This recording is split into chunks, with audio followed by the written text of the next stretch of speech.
Well, ladies and gentlemen, as we all heard, President Hugo Chavez of Venezuela has succumbed to the cancer, who he has been dealing with since 2011.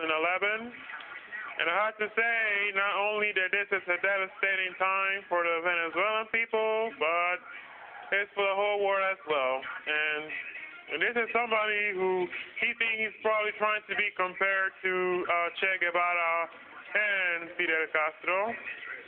And the sad part is that, after all, and me personally, I really thought that he was gonna actually make it through. But we all know sometimes having that cancer and probably doing the best they can to get rid of it isn't easy, and unfortunately that's probably the case of Chavez. And it's always, and he sometimes, and every time that he's speculating that he's trying to blame his cancer on the U.S., and I guess that's all he thinks. That's just how he is. But unfortunately, it's just very sad and tragic that somebody who has a lot of power for the country, for his country, has lost the battle with cancer. And it isn't easy having this problem, really. But especially when you are running a country.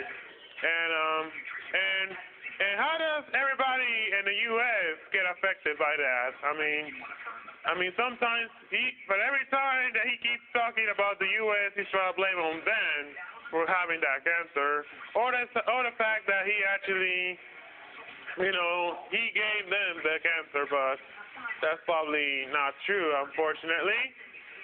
And of course, the fact that he actually is trying to make relationships with, with all the world leaders, like the president of Iran and so on.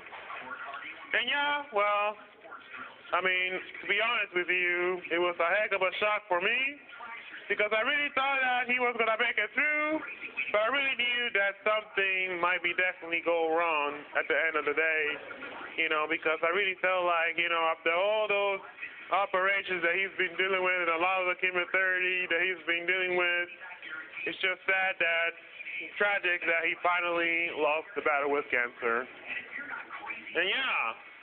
And it isn't easy having that cancer and running the country, but I wonder who's gonna actually take his place. I wonder it could be probably, it could be probably the candidate that was actually running against on his second presidential election, and maybe that will be a possibility.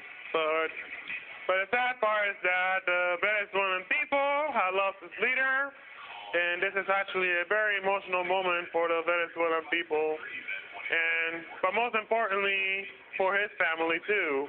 And I bet that they're probably sad that their other family members have died. And what I can say is that my sympathy goes out to to the family. What can I say? Sad, isn't it? It's not easy having that cancer, but this man has been through a lot of pain, and I guess the only way that he needs to stop that pain is for him to die. And it's just sad that, that cancer that he's been dealing with for the last 2 years finally killed him. And that is the sad and tragic end of the life of Hugo Chavez.